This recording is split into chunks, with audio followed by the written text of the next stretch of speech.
मैं माननीय मुख्यमंत्री उत्तर प्रदेश श्री योगी आदित्यनाथ जी का अपने तथा अपने परिवार की ओर से धन्यवाद ज्ञापित करता हूं। जैसा उन्होंने मुझे विश्वास दिलाया था और उसी के अनुरूप इतने कम समय में अपराधियों को ढूंढकर इतनी कठोर कार्रवाई की। मैंने आज पुनः माननीय मुख्यमंत्री जी से फोन पर वार्ता कर उनका धन्यवाद ज्ञापित किया कि उनके नेतृत्व में उत्तर प्रदेश सरकार एवं उत्तर प्रदेश पुलिस भयमुक्त समाज की परिकल्पना को पूर्ण रूप से साकार कर रही है। रात का सन्नाटा, चारों तरफ खामोशी, लेकिन उसी खामोशी को चीरती है गोलियों की गूंज। सोचिए अचानक किसी नामी फिल्म एक्ट्रेस के घर पर गोलियां चल जाएं, तो सवाल उठना लाजमी है, क्या ये सिर्फ डराने की कोशिश थी या इसके पीछे छिपा है कोई और गहरा राज? यूपी पुलिस, एसटीएफ, हरियाणा की टीम सब अचानक एक्टिव क्यों हो गई? क्यों एक फिल्म स्टार का घर अपराधियों के निशाने पर आ गया?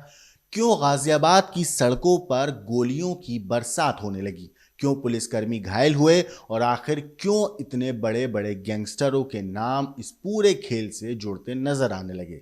रात करीब 3:30 बजे का वक्त, एक फिल्मी परिवार की नींद गोलियों की आवाज से टूटती है। घर के अंदर मौजूद थे पिता, मां और बहन, और बाहर खड़े थे हथियारबंद बदमाश। यानी वो पूरा परिवार अचानक मौत के साए में आ जाता है और फिर एक्शन शुरू होता है। योगी सरकार की जो पुलिस है, UP police, UP STF, Noida और गाजियाबाद की टीमें, हरियाणा तक की फोर्स, एक साथ इतनी भारी भरकम कार्रवाई आखिर क्यों हुई? क्यों ये सिर्फ दो शूटरों की कहानी है या इसके पीछे कोई और एक बड़ा गैंग जो है छिपा बैठा है?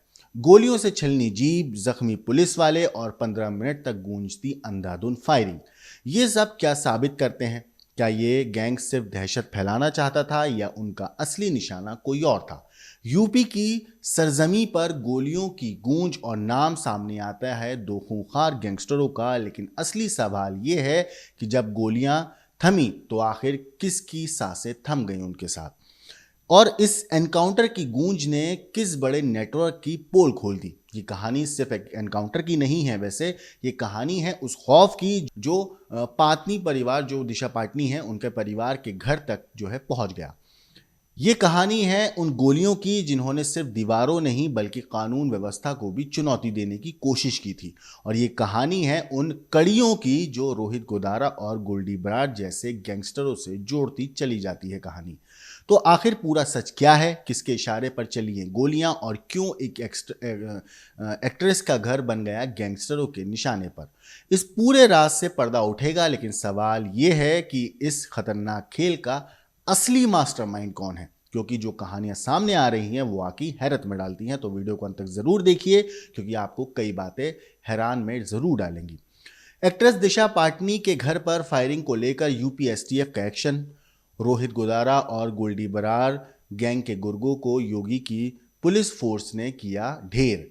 बरेली में जो एक्ट्रेस हैं दिशा पाटनी के घर पर फायरिंग के बाद दोनों बदमाशों की तलाश में यूपी पुलिस की ताबड़तोड़ एक्शन जारी रहा। बुधवार करीब 7:30 बजे के आसपास गाजियाबाद के ट्रॉनिका सिटी एरिया में चेकिंग के दौरान पुलिस पर दोनों बदमाशों ने फायरिंग की, जिसके बाद पुलिस ने उनका पीछा किया और इसी दौरान जो शूटर हैं उन्होंने पुलिस पर गोलियां चलाई। गोली लगने से चार पुलिसकर्मी घायल भी हो गए। पुलिस की जीप पर भी गोलियां लगी, उसके निशान भी हैं, साफ देखे जा सकते हैं। करीब 15 मिनट तक बदमाशों और पुलिस के बीच में फायरिंग होती रही। इस दौरान करीब 25 से 30 फायरिंग जो है राउंड हुए। जवाबी कार्रवाई में पुलिस ने भी फायरिंग की, जिसमें अरुण और रविंद्र नाम के दोनों बदमाश घायल हो गए। उन्हें अस्पताल में ले जाया गया, जहां डॉक्टरों ने उन्हें मृत घोषित कर दिया। उस दौरान ये सूचना प्राप्त हुई थी कि ये बदमाश दिल्ली से गाजियाबाद की तरफ आ रहे हैं। इनको जब इंटरसेप्ट करने का प्रयास किया गया तो इन बदमाशों ने संयुक्त टीम पे फायरिंग करी। जब टीम ने जवाबी और आत्मरक्षात फायरिंग करी तो उसमें दोनों बदमाश घायल हुए, जिसमें इनको अस्पताल ले जाया गया, इनकी डेथ हो गई। सर कौन बदमाश है, क्या कुछ नाम है? ये रविंद्र, इनकी पहचान रविंद्र रोहतक और अरुण सोनीपत के रूप में हुई है। इसमें रविंद्र की अच्छी खासी क्रिमिनल हिस्ट्री है और हार्डकोर क्रिमिनल। एनकाउंटर के बाद पुलिस ने मौके से ग्लॉक और जिगाना पिस्टल बरामद की है। साथ फायरिंग में इस्तेमाल की गई सफ़ेद मोटरसाइकिल को जब्त कर लिया है। यूपी एसटीएफ के साथ इस एनकाउंटर में गाजियाबाद पुलिस, नोएडा पुलिस और हरियाणा एसटीएफ भी शामिल रही। इस मामले पे ADG law and order Amitabh Yash ने बताया कि जनता में खौफ पैदा करने और यूपी में गैंग की एक्टिविटी करने के लिए दोनों गुर्गों ने फायरिंग की। 12 सितंबर को सुबह लगभग 3:45 बजे दिशा पटानी के घर पर 2 अपराधियों ने फायरिंग की थी। इसके बारे में माननीय मुख्यमंत्री जी के स्पष्ट निर्देश प्राप्त हुए थे कि इस प्रकार के जनता में खौफ पैदा करने वाले अपराधियों को तत्काल कानून के दायरे में लाया जाए। इनका मकसद था कि ये जनता में खौफ पैदा करें, जिससे ये फिर आगे अपने गैंग की एक्टिविटी को उत्तर प्रदेश में फैला सकें और यहाँ भी वसूली आदि कर सकें। 12 सितंबर की सुबह करीब 3:30 बजे दोनों बदमाशों ने एक्ट्रेस दिशा पाटनी के घर पर फायरिंग की थी। उस वक्त घर में दिशा की बहन और पूर्व आर्मी ऑफिसर खुशबू पाटनी, पिता रिटायर्ड डीएसपी जगदीश पाटनी, मां उनकी जो है मौजूद थी। जिसके बाद से ही इन बदमाशों की तलाश में यूपी पुलिस का एक्शन जारी था। गाजियाबाद से जो है इस पूरे मामले में जब ये एनकाउंटर हुआ, माफ कीजिएगा, तो जो विजुअल सामने आए उसमें आप साफ देख सकते हैं कि सड़क पर गोलियों के निशान हैं। बाकायदा जो जीप है उसके ऊपर जो गाड़ी है उसके ऊपर गोलियों के 3 अलग अलग निशान हैं।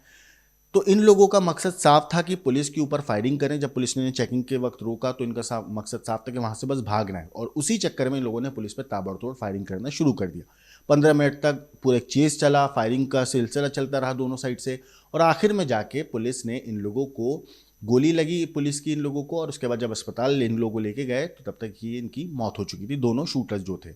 अब इस केस में अलग अलग चीज़ें सामने आ रही हैं, अलग अलग एंगल सामने आ रहे हैं, लेकिन अभी तक की जांच में ये साफ है कि जिस तरीके से इन्होंने बरेली में दिशा पाटनी के घर पे गोलियां चलाई थी, उसके बाद पुलिस इनकी तलाश में जुटी हुई थी। जैसा कि आपने सुना कि दिशा पाटनी के जो पिता हैं उन्होंने योगी सरकार का धन्यवाद किया और उन्होंने बताया कि योगी सरकार ने उन्हें आश्वासन दिया था कि कुछ भी हो जाए उनको नहीं बख्शा जाएगा, उन्हें छोड़ा नहीं जाएगा, और उन लोगों को उसी तरीके से बख्शा नहीं गया, उनको पकड़ा गया। लेकिन पुलिस ने उनको जब पकड़ने की कोशिश की तो इन लोगों ने उल्टा पुलिस पर ही गोलियां चला दी, जिसके बाद जवाबी कार्रवाई करते हुए पुलिस को इन लोगों पे गोलियां चलानी पड़ी और आखिरकार इन लोगों को पकड़ा गया। लेकिन जब तक ये घायल थे, अस्पताल लेकर गए, तब तक इनकी मौत हो चुकी थी। फिलहाल इस केस में इतना ही। स्टोरी पे जो भी अपडेट आएगी हम आपको जरूर बताएंगे, लेकिन देश और दुनिया की बाकी क्राइम की खबरों के लिए देखते रहिए क्राइम तक।